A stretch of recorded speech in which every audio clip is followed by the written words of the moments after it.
नमस्कार, स्वागत है आपका इंडिया डेली पर। मैं हूं आपके साथ पलक सहगल और आप देख रहे हैं हमारा खास कार्यक्रम जन्नत की जंग। चुनावी तपिश ने घाटी की सियासत को गरमा दिया है।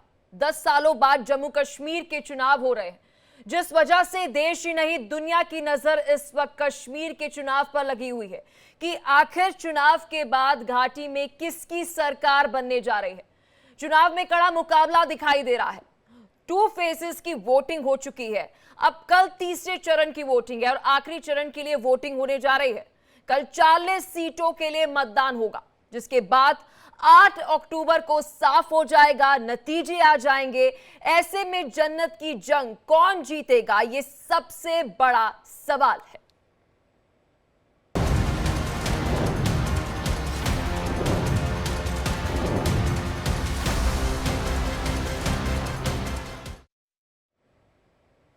जम्मू कश्मीर से धारा 370 हटने के बाद यह पहला चुनाव है।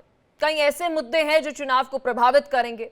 आतंकवाद हो या कश्मीरी पंडितों का मुद्दा या फिर विकास का मुद्दा, ये सभी मुद्दे कश्मीर के चुनाव में हावी रहेंगे। विस्तार से आज इसी पर चर्चा करेंगे, लेकिन उससे पहले हमारी खास रिपोर्ट देखिए।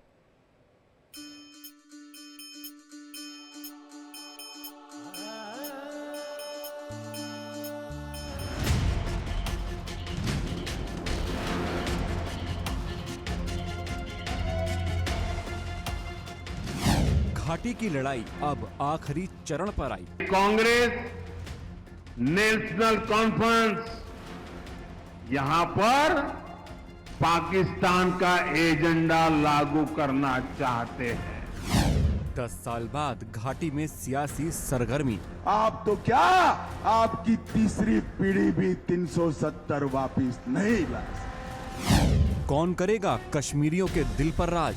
लंबे लंबे भाषण करते हैं, उल्टी सीधी बात करते हैं, मन की बात करते हैं, मगर काम की बात करना इनको नहीं आता है।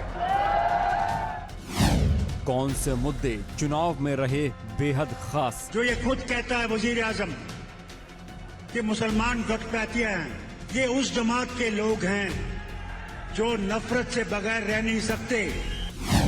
जन्नत की जंग, तीसरे चरण के लिए मतदान।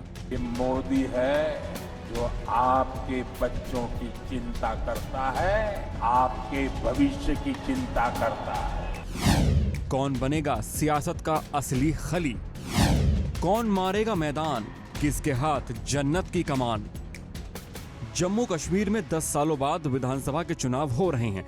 देश ही नहीं दुनिया भर की नजर इस चुनाव पर है कि आखिर 10 सालों बाद हो रहे चुनाव में जनता किसके साथ नजर आएगी। जम्मू कश्मीर में तीसरे चरण के मतदान के साथ ही दावेदारों की किस्मत ईवीएम में कैद हो जाएगी। 8 अक्टूबर को परिणाम आएंगे, तब साफ हो जाएगा कि कश्मीरियों ने किस पर भरोसा जताया है। ये चुनाव इसलिए भी अहम है क्योंकि कश्मीर से धारा 370 हटने के बाद ये पहला चुनाव है। परिसीमन के बाद सीटों का समीकरण भी बदल गया है। बीजेपी का दावा है कि पिछले 10 सालों में घाटी से आतंकवाद का काफी हद तक सफाया हो गया है। पत्थरबाजों पर नकेल लगा दी गई है। विकास के लिए तेजी से काम हो रहा है, जबकि विपक्ष बीजेपी के दावों को खोखला बता रहा है। ऐसे में आखिर 10 सालों में घाटी की फिजा कितनी बदली है, इसका फैसला जनता के दरबार में है, जिस पर 8 अक्टूबर को मोहर लग जाएगी कि आखिर जन्नत में अब किसका राज चलेगा।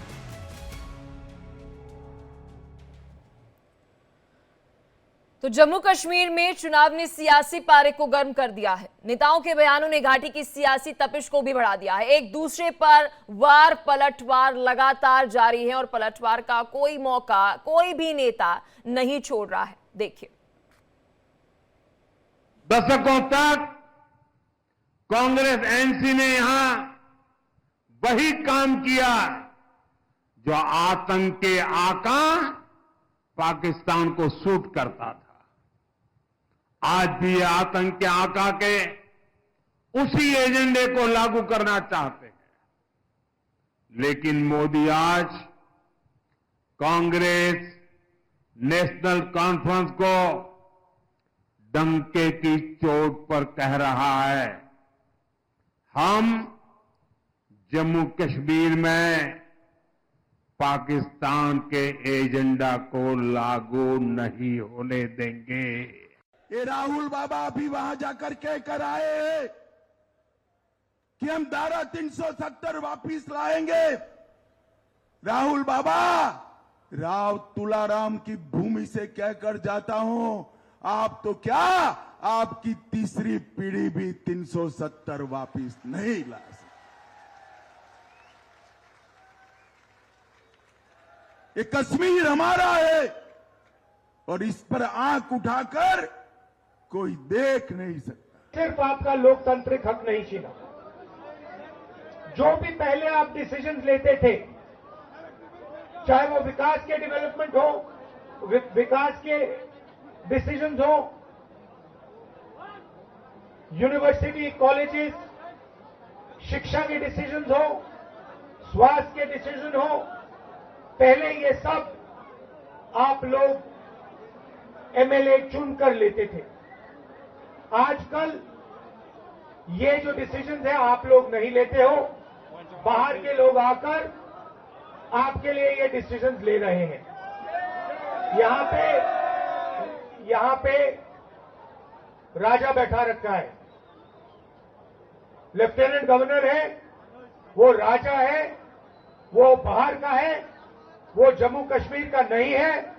और जम्मू कश्मीर के लोगों के दिल में जो है, जो विकास जम्मू कश्मीर के लोग चाहते हैं, ये व्यक्ति कर ही नहीं सकता है। इसको मालूम ही नहीं कैसे करना है। ये लड़ाई नफरत के खिलाफ है। उस नफरत के खिलाफ जो बीजेपी और आरएसएस फैला रही है, वो कोशिश कर रही है। पहले ने उन्हें कोशिश की कि मुसलमान और हिंदू में लड़ाई की जाए, हिंदू और सिख में लड़ाई की जाए, हिंदू और ईसाई में लड़ाई की जाए, कि वो कुर्सी पे बैठ सके। उसमें वो फेल हो रहे हैं, गिर रहे हैं। तो प्रधानमंत्री नरेंद्र मोदी, गृह मंत्री अमित शाह, राहुल गांधी और साथी फारूक अब्दुल्ला को आपने सुना। विस्तार से चर्चा करते हैं इस सियासत को लेकर जो इस वक्त जम्मू कश्मीर में हो रही है। क्या जनता के मुद्दे जरूरी है या फिर इस वक्त सभी नेता अपनी सियासत चमकाने को लगे हुए हैं? हमारे साथ मेहमान जुड़ चुके हैं। डॉक्टर अभिजीत हमारे साथ नेता है बीजेपी से, नम्रता शर्मा हमारे साथ कांग्रेस नेता जुड़ गई है, फारूक इंद्रावी हमारे साथ पीडीपी से जुड़ेंगे, साथ ही संदीप वसीर नेता नेशनल कॉन्फ्रेंस से हमारे साथ जुड़ चुके हैं। बहुत शुक्रिया आप सभी का अपना कीमती समय देने के लिए। सबसे पहले शुरुआत अभिजीत जी मैं आपके साथ करना चाहूंगी। सिंस बड़े लंबे समय से जम्मू कश्मीर को लेकर बीजेपी का यह कहना है, ये दावा है बदलता जम्मू कश्मीर, और अब ये वादा है। इतना कॉन्फिडेंस अगर बीजेपी को था बदलते जम्मू कश्मीर को लेकर, कश्मीर में महज 19 सीटें। देखिए, सबसे पहली बात ये आती है कि बदलता जम्मू कश्मीर हम क्यों कह रहे हैं। बदलता जम्मू कश्मीर हम इसलिए कह रहे हैं कि 50-60 सालों में जिस तरह के चुनाव यहाँ पर नहीं हुए, वो इस बार आपके सामने हुए। 3 टायर सिस्टम की रिस्टोरेशन। और सबसे बड़ी बात ये आती है कि वो जमाना चला गया जब 5000 वोटों से आप एमएलए बनते थे, 10,000 वोटों से मंत्री और 15,000 वोटों से मुख्यमंत्री बनते थे। अब तो लाखों वोट लेना पड़ते हैं, तभी आप देख लीजिए 2-2 एक्स मुख्यमंत्री बुरी तरह से हार गए। क्योंकि जमहूरियत को जब अमली जामा पहनाया गया तो इन जैसी पॉलिटिकल पार्टीज को जो बैकडोर से अपना सिस्टम चलाया करती थी, उनके लिए बहुत मुश्किल हो गया इन सब चीजों को आगे कैरी करना। बदलता जम्मू कश्मीर इसलिए बदलता है कि वो बम, गोली, बारूद का खौफ, वो जो खौफ था सुबह कोई घर से जाता था शाम को वापस नहीं आता था, वो काफी हद तक अब खत्म हो गया। 70% डिक्लाइन टेररिज्म के अंदर और 100% डिक्लाइन जो है स्टोन पेल्टिंग के अंदर। एक भी स्टोन पेल्टिंग का इंसिडेंस आपको नजर नहीं आ रही। G20 जैसे इवेंट हुए यहाँ पर, और यहाँ पर 2.5 करोड़ से ज्यादा टूरिस्ट आए। और आज हमारे देश में देखिए कि यहाँ पर G20 हो रहा है, पाकिस्तान में T20 भी करवा के राजी नहीं है। ये बदलाव है जम्मू कश्मीर के अंदर, और इसी बदलाव को लेते हुए जो हम आगे बढ़े हैं, मुझे लगता है कि सभी के सभी जम्मू कश्मीर के लोगों ने इसके ऊपर मुहर लगाई है, क्योंकि आखिरकार हर इंसान विकास चाहता है। और जो लोग ऊब चुके हैं परिवारवाद से, और अगर आप अभी राहुल गांधी को सुन रहे थे तो राहुल गांधी बोल रहे थे कि कोई बाहर से यहाँ पर आ गए। अब मुझे पूछना चाहता हूँ कांग्रेस से और राहुल गांधी जी से, बाहर का कौन? इटली से जो लोग आए उनके 10-15 साल आपने नस्मत होकर उनको आपने स्वीकार कर लिया यहाँ पर, और हमारे को भी जबरदस्ती स्वीकार करवाने पर मजबूर कर दिया। हमारे ही देश का कोई अगर यहाँ से वहां चला जाता है तो वो बाहर का। हाँ, इटली वाले जो है वो जरूर हुकूमत कर सकते हैं, राज कर सकते हैं। तो इनके जरा ये दोहरे मापदंड की नीति कांग्रेस को आज बताना पड़े। ये वही कांग्रेस है जिसने नेशनल कॉन्फ्रेंस के ऑटोनॉमी के एजेंडे के ऊपर हस्ताक्षर किए हैं, जबकि इंदिरा गांधी जी जो राहुल गांधी जी की दादी थी, उन्होंने सिरे से ऑटोनॉमी को नकार दिया था। लेकिन दुर्भाग्य देखिए इस देश का कि आज राहुल गांधी जी उसी ऑटोनॉमी के नेशनल कॉन्फ्रेंस के एजेंडे के साथ खड़े। और नेशनल कॉन्फ्रेंस भी देख लीजिए, वो आज कह रही है कि राहुल गांधी की कोई जरूरत नहीं थी कश्मीर के अंदर जाके जम्मू संभालो, और जम्मू वाले कहते हैं भाई साहब यहां से भी चलो। तो आज आप समझ सकते हैं कि ना यहाँ के रहे ना वहां के रहे, अब इनका जो गठबंधन है वो लोगों को सिरे से लोगों ने निकाल दिया, और गठबंधन की मजबूरी आप इनकी देखिए कि आज एक दूसरे के ऊपर भी पीछे उछाल रहे हैं। अब लोगों ने ना तो गठबंधन, डॉक्टर अभिजीत जी, जो भी आपने मुद्दे उठाए हैं, जिस पर आपने एनसी को घेरा, कांग्रेस को घेरा, पीडीपी को घेरा, इसके जवाब हम ले लेंगे, लेकिन नम्रता शर्मा जी मैं आपके पास आना चाहूंगी। Ma'am, I am very curious, मैं जानना चाहती हूँ कि कांग्रेस का आर्टिकल 370 को लेकर क्या स्टैंड है? जी, सबसे पहले तो मैं आपके माध्यम से अभिजीत जी को यह जवाब देना चाहती हूँ कि बड़ी बड़ी बातें कर रहे हैं कि यहाँ बाहर से लोग आ गए। एक बार लोगों को बताइए तो सही, 370 यहाँ खत्म कर रहे हैं और हम कश्मीर के अंदर लोगों को बसाएंगे, लेकिन वोट अब जम्मू के अंदर बनाते हैं। 1.5 लाख एक पार्लियामेंट्री कॉन्स्टिट्यूंसी के अंदर बनाते हैं, 1.5 लाख दूसरी पार्लियामेंट्री कॉन्स्टिट्यूंसी के अंदर बनाते हैं। बताइए ना जम्मू के लोगों को कि आप जम्मू के लोगों का हक खा रहे हैं, आप जम्मू के लोगों की जमीनें, आप जम्मू के लोगों की नौकरियां बाहर के लोगों को देना चाहते हैं। फिर चलिए वोट मांगने। देखिए, गुमराह करना बंद कर दीजिए। और जम्मू कश्मीर के जो आप ठीक कह रहे थे कि पिछले 70 सालों में ऐसा कभी नहीं हुआ, कभी नहीं हुआ कि एक स्टेट को तोड़ के यूटी बना दिया हो, कभी नहीं हुआ कि आप इस तरह से, आज महंगाई का यह आलम है कि आज लोगों के लिए 2 वक्त का रोटी खानी मुश्किल है। कभी ऐसा नहीं हुआ कि बेरोजगारी में आज हमारी स्टेट दूसरे दर्जे पे आ गई है और 75 साल में सबसे ज्यादा बेरोजगारी दर है। आज आप 370 की आप बात कर रही हैं, मैं आपको ये जवाब देना चाहती हूँ, हमें 370 आंकड़े से कोई लेना देना नहीं है। वो आर्टिकल हमें कॉन्स्टिट्यूशन के तहत ही मिला था। हम कहते थे आप 371 दीजिए, 372 दीजिए, लेकिन हमारी राइट टू लैंड है, राइट टू एम्प्लॉयमेंट है। हमारे यहाँ से खनन माफिया को दूर कीजिए, हमारे यहाँ से ठीक है मैडम, मैं आपसे सिर्फ इतना सुनना चाहती थी कि नेशनल कॉन्फ्रेंस ने ये स्पष्ट कर दिया है कि उनकी लड़ाई 370 को लेकर जारी रहेगी। इट इज नहीं, एक सेकंड मैम, आपकी बात बहुत पेशेंस के साथ मैंने सुनी है। एक बार फिर से अपना सवाल दोहरा देती हूँ कि मैं 370 के आपके स्टैंड को इसलिए जानना चाहती हूँ क्योंकि आपकी अलायंस पार्टी ये कह रही है कि हम तो 370 के लिए लड़ेंगे, स्पेशल स्टेटस के लिए लड़ेंगे, और आप अलायंस में उनके साथ। तो अगर सरकार बन भी जाती है आपकी, वो तो जनता चुनेगी, तो कैसे चलेगी? आपकी आइडियोलॉजी डिफरेंट है। आइडियोलॉजी तो देखिए, आइडियोलॉजी हम सेकुलर फोर्सेस है, हमारी तो फिर भी कहीं मैच करती है। आइडियोलॉजी डिफरेंट थी 2014 में पीडीपी और बीजेपी की, जिन्होंने अपने मैनिफेस्टो में रखा और अपने कॉमन मिनिमम प्रोग्राम में रखा कि हम यहाँ पे 370 को और मजबूत करेंगे और हम अलगाववादियों से बात करेंगे। 370 को तो तोड़ दिया, लेकिन अलगाववाद से बात की, इंजीनियर राशिद को छोड़ा, और चुनाव के दौरान जिस तरह से वहां राम रहीम को छोड़ते हैं, यहाँ पे इंजीनियर राशिद को छोड़ा और उसे चुनाव लड़ा रहे हैं। बीजेपी ने छोड़ा, बीजेपी ने छोड़ा। कैसी बातें कर रही है मैम आप, कैसी बातें कर रही हैं आप? कैसी कर रही हूँ? नहीं मैम, आप बीजेपी को क्यों ले रही है? कोर्ट का फैसला था, इंजीनियर राशिद बाहर चुनाव प्रचार कर रहे हैं, इसमें बीजेपी का कोई लेना देना नहीं है। ठीक है मैम, मैं आपके पास आऊंगी, और भी मेहमान हमारे साथ जुड़े हुए हैं। संदीप वजीर जी, मैं आपके पास आना चाहूंगी। आपके अलायंस पार्टी के नेता हमारे साथ इस वक्त जुड़ी हैं, और उनसे मैंने 370 के लिए सिर्फ इतना सुनना चाहती थी कि उनका स्टैंड क्या है। मुझे क्लैरिटी नजर नहीं आई। एनसी का कहना है कि अगर हमारी सरकार बनती है तो इस स्पेशल स्टेटस के लिए हमारी लड़ाई लगातार जारी रहेगी, क्लैरिटी है। लेकिन कांग्रेस में तो ये क्लैरिटी है नहीं। ये कैसा अलायंस है? देखिए, जरूरी नहीं होता कि अलायंस में 10 पॉइंट्स अगर हैं तो 10 के 10 पॉइंट्स मैच करें। हम अपनी अलग लाइन पे चलते हैं, वो अपनी अलग लाइन पे चलते हैं, लेकिन कॉमन मिनिमम ग्राउंड तो लेना पड़ता है ना कोई ना कोई। हम बातों में सहमत हैं, वही काफी है। हम इस स्टेट को बचाना चाहते हैं फर्स्ट एंड फॉरमोस्ट। हम स्टेटहुड वापस चाहते हैं सेकंड ऑफ ऑल। हम एम्प्लॉयमेंट दूर करना चाहते हैं। हम अपने रिसोर्सेज को स्टेट की बेहतरी के लिए इस्तेमाल करना चाहते हैं, वहां के लोगों को देना चाहते हैं। ये सारे पॉइंट्स हैं जो हम मैच करते हैं उनमें। ठीक है, हमारा स्टांस बिल्कुल क्लियर है कि जो 370 हमसे ले ली गई है और विदाउट आवर कंसेंट, जो कि हक नहीं था गवर्नमेंट ऑफ इंडिया का हमसे लेना, क्योंकि स्टेट की असेंबली की कंकरेंस बड़ी जरूरी थी उसमें, वो नहीं ली गई, तो उसके लिए तो हम लड़ते रहेंगे। इसमें तो हम बिल्कुल क्लियर है। हमारे पास राइट्स थे, राइट टू जॉब था, राइट टू लैंड था, right to over rivers and waters था, वो सब हमसे ले लिया गया है। अब बाहर के लोग कंट्रोल कर रहे हैं। तो संदीप वजीर जी, आप ये कहना चाह रहे हैं कि अब जो स्पेशल राइट्स जो रहते हैं हर एक क्षेत्र के लिए, आप उसके लिए लड़ाई लड़ेंगे? बिल्कुल। और वही special rights there is a difference sir, इसमें बहुत अंतर है। 370 and special rights are different. एक ही बात है, 370 के नहीं अंदर ही। सर, नहीं नहीं नहीं, मेरे साथ मेरे सहयोगी रमन भी जुड़े हुए हैं। रमन, यहाँ पर मैंने एनसी का भी पक्ष सुना और यहाँ पर मैंने कांग्रेस का भी पक्ष सुना। क्लैरिटी नहीं है आइडियोलॉजी को लेकर और अपने मैनिफेस्टो को लेकर। कांग्रेस ने तो शांति बना ली इस पर कि हम तो इस पर बोलेंगे ही नहीं, तो वहीं दूसरी तरफ जो अलायंस पार्टी एनसी है अपने मैनिफेस्टो के ऊपर टॉप लिस्ट पे लिखती है कि हम 370 के लिए लड़ेंगे, हमारी पॉलिटिकल लड़ाई जो है वो जारी रहेगी। लेकिन अब स्पेशल राइट्स का जिक्र हो रहा है। जी रमन।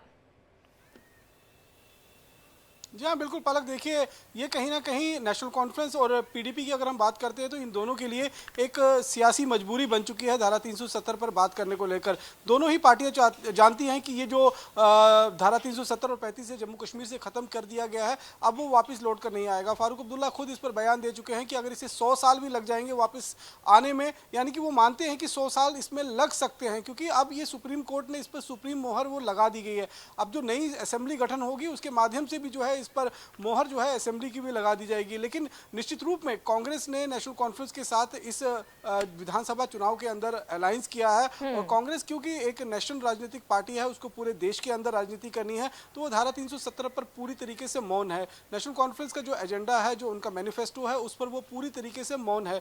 मौन जरूर है, लेकिन मौन समर्थन भी कहीं ना कहीं नेशनल कॉन्फ्रेंस को कांग्रेस का मिल रहा है। वो पब्लिकली इस बात को बोलेंगे नहीं, क्योंकि उनको मालूम है कि अगर वो इस पर अपना स्टैंड क्लियर करेंगे तो निश्चित रूप में देश भर के अंदर जो आने वाले चुनाव हैं उसमें भारतीय जनता पार्टी उसको मुद्दा बनाएगी और वहां कहीं ना कहीं नुकसान उठाना पड़ सकता है।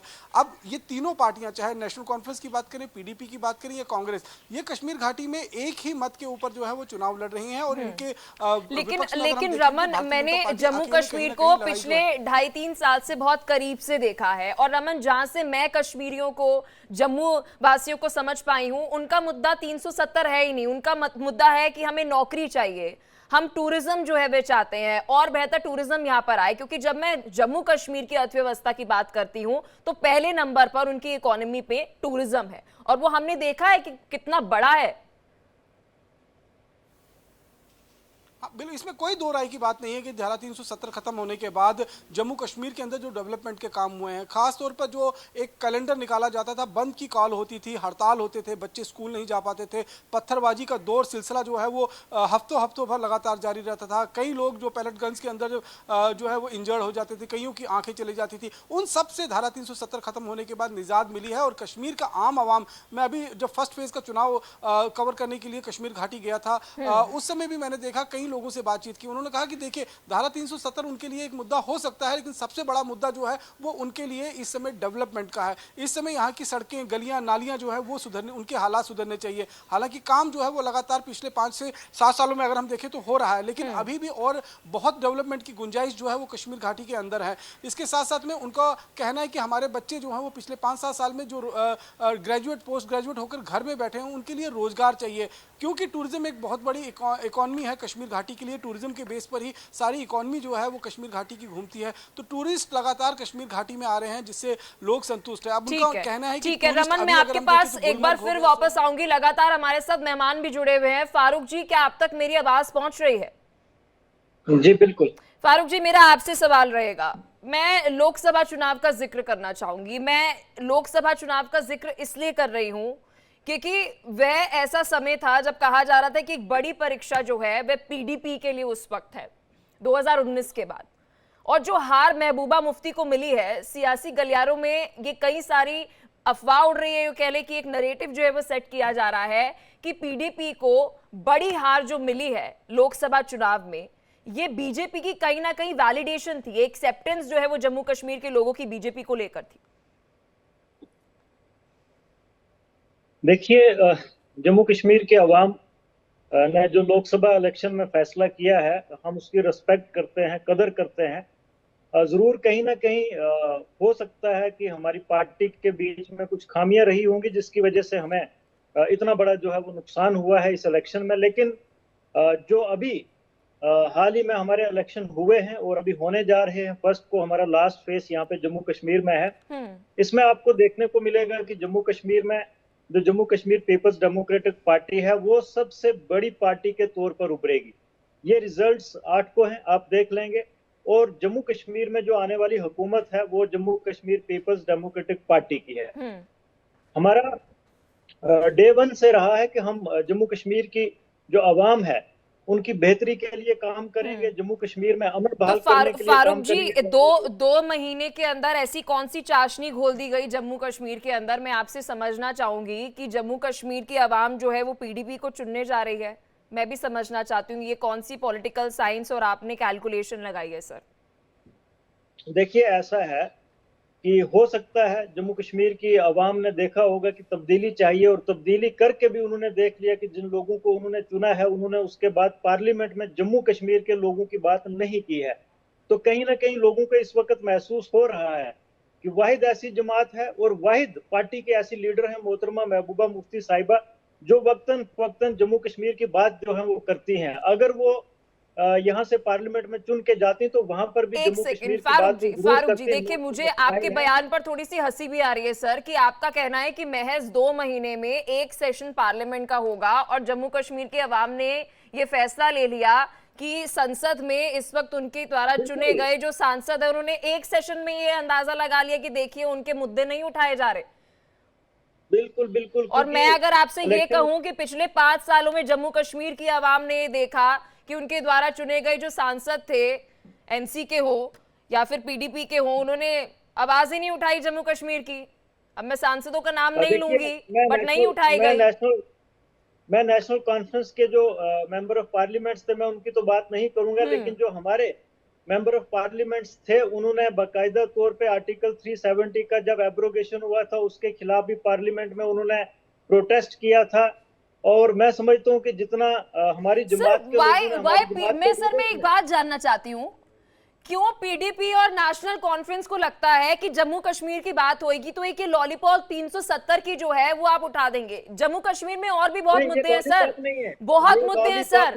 मैं आपको अभी व्हाट्सएप पर 50 मुद्दे सर भेज सकती हूँ। कश्मीर के लोगों के हकूक पर जो भारतीय जनता पार्टी ने डाका डाला है, नहीं सर नहीं, भारतीय जनता पार्टी ने और हमारी भारतीय सेना ने वहां से अमन चैन जो है वो एक बार फिर से लेकर आए सर। एक्सेप्टेड मिशन जो है वो कंटिन्यू रहेगा, जारी रहेगा जब तक जम्मू कश्मीर की आवाम से जो छीना हुआ हमारा हक है वो वापस नहीं मिल जाता। हमारा स्पेशल स्टेटस हमें वापस नहीं मिलता जब तक हमारी रियासत का दर्जा हमें वापस नहीं मिलता, हम तब तक जो है चुप बैठने वाले नहीं है। हम असेंबली में हमारी हुकूमत हो या ना हो, हम हुकूमत के खिलाफ लड़ेंगे, मरकजी हुकूमत के खिलाफ लड़ेंगे अपने राइट्स के लिए। जी डॉक्टर अभिजीत जी क्या कहना चाहेंगे? क्योंकि एनसी क्लियर है, पीडीपी क्लियर है कि जम्मू कश्मीर में महज एक जो मुद्दा है वो बस 370 का है।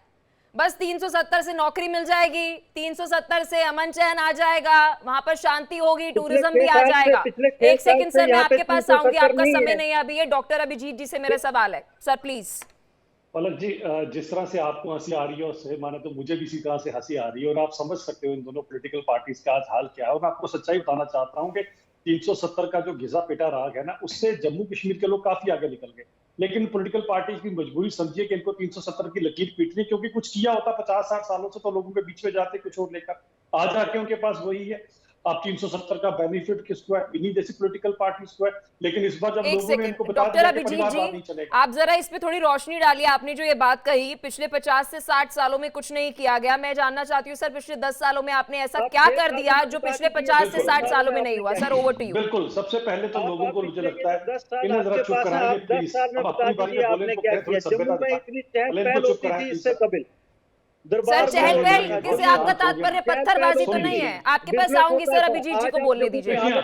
इनको कहिए जरा चुप रहेंगे थोड़ी देर बीच में ना, तो लोग सुन नहीं पाएंगे। इस तरह से असम पे डिबेट मैं करता नहीं हूँ, मेरा कुछ और काम करने का एक अपना फारूक जी देखिए, क्या होगा अभी ना आपको हमारे दर्शक सुन पा रहे हैं और ना ही अभिजीत जी को सुन पा रहे हैं। एक ही समय में एक शख्स बोले तो मुझे लगता है बेहतर रहेगा।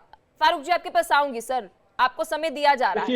डॉक्टर अभिजीत जी आपको बताता हूँ, पलक जी आपको बताता हूँ फर्क क्या आया। फर्क यही आया कि अब लाखों के हिसाब से वोटिंग हो रही है। फर्क ये आया कि G20 जैसे इवेंट्स हो रही है। फर्क ये हो रहा है कि 2.5 करोड़ से ज्यादा सैलान नहीं आ रहा है। और सबसे फर्क अगर आप J&K बैंक के अकाउंट निकाल कर देखेंगे, जिन होटल्स ने पिछले 10 सालों से अपनी किस्तें नहीं दी थी, पुरानी किस्तें देकर नए होटल्स यहाँ पर खड़े हो रहे हैं। यही अमन और सुकून की बात की गई थी। और फर्क ये भी आ गया कि जो पॉलिटिकल पार्टी अबू दुर्जाना जैसे टेररिस्टों की जबरन शादियां पुलवामा की बच्चियों से कराती थी, अब नहीं हो पाएगा।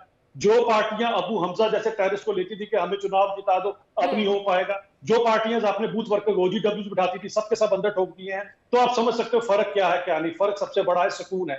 फर्क है सबसे बड़ी गारंटी मोदी की गारंटी ये है कि सुबह अगर किसी का बेटा बाहर घर से बाहर जाता है तो शाम को वापस जिंदा अपने घर पे आता है, किसी का वालिद जाता है तो शाम को जिंदा अपने घर पे वापस आता है। ये सबसे बड़ा फर्क है। और सबसे बड़ा फर्क ये है कि वो भिखमंगा देश जो यहाँ पर बैठा हुआ है हमारे बगल में, आज वो कुछ नहीं कर सकता है। ये सबसे बड़ी फर्क यहाँ पर आया हुआ है। यही चीज जम्मू कश्मीर के अंदर। एक बात से बात कंप्लीट करूंगा, आपसे सवाल है सर अभिजीत जी, आप सर जिक्र कर रहे हैं सिक्योरिटी का, ठीक है, सहमत की 10 साल में एक बार फिर से आपने कोशिश की और इसमें सफल भी हुए कि टूरिज्म वहां पर आए।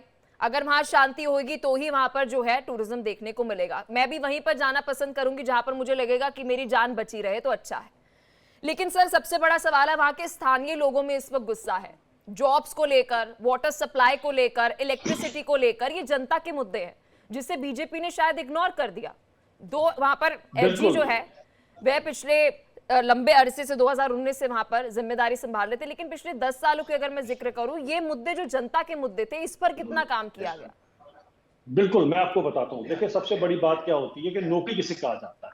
नौकरी 96-97 में इन्होंने भी दी थी डेली वेजेस को 500 रुपए पे, 700 रुपए पे। 20-20 साल तक उनका खून चूसा गया। उसे नौकरी नहीं कहा जाता, उसे उत्पीड़न कहा जाता है। 50 रुपए की दवाई लेने के उनके पास पैसे नहीं होते तो वो कभी रेगुलराइज इन लोगों ने नहीं किया, क्योंकि इस हिसाब से 2.5 लाख से ज्यादा की बैकअप अपॉइंटमेंट है। ये जो पीडीपी वाले आपके सामने बैठे हैं, रिकॉर्ड निकाल के देखिएगा।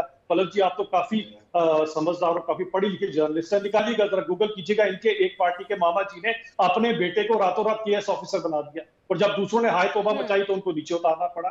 यहाँ पर वो लूट खसूट का दौर था। जो नौकरियां दी जा रही 34,000 एक दी गई, 17,000 एक दी गई। सबसे पहले पूरी तनख्वाह दी गई जिसमें खुद का पेट भी पलता है और परिवार का पेट भी पलता है। सबसे बड़ी बात, एक भी बैकडोर अपॉइंटमेंट नहीं है। अभी पीछे सब इंस्पेक्टर की लिस्ट आउट हुई, जितने जम्मू के लगे उतने कश्मीर के लगे, बराबर का हिस्सा सबको दिया गया। सबका साथ सबका विकास इसी को तो कहा जाता जो यहाँ पर नहीं था। बिजली की बात कौन सी पार्टी करेगी? 60-70 साल बाद अनंतनाग के आधे से ज्यादा गांवों ने पहली बार थॉमस अल्वा एडिसन की इजाद बल्ब देखा है। रियासी के कितने गांव जिन्होंने पहली बार बिजली देखी है? कितने सारे मैं आपको गांव गिना सकता हूं जिनको पहली बार जिनको पता लगा हर घर में नल और नल से जल कैसे आता है। तो इनके तो सिर्फ छाली छल रहे। ठीक है अभिजीत जी, आपने अपनी उपलब्धियां गिना दी। संदीप वजीर जी मैं आपके पास आऊंगी सर, क्योंकि समय है हमारे पास और आपको भी समय दिया जाएगा। विस्तार से जन्नत की जंग पर हम चर्चा कर रहे हैं कि कौन आगे कौन पीछे, और जम्मू कश्मीर के अवाम के लिए जो मुद्दे हैं उस पर क्या इस बार चुनाव लड़ा जा रहा है या नहीं। विस्तार से हमारी चर्चा जारी है, लेकिन यहाँ रुक रहे एक छोटे से ब्रेक के लिए। मिलते हैं आपसे ब्रेक के उस पर।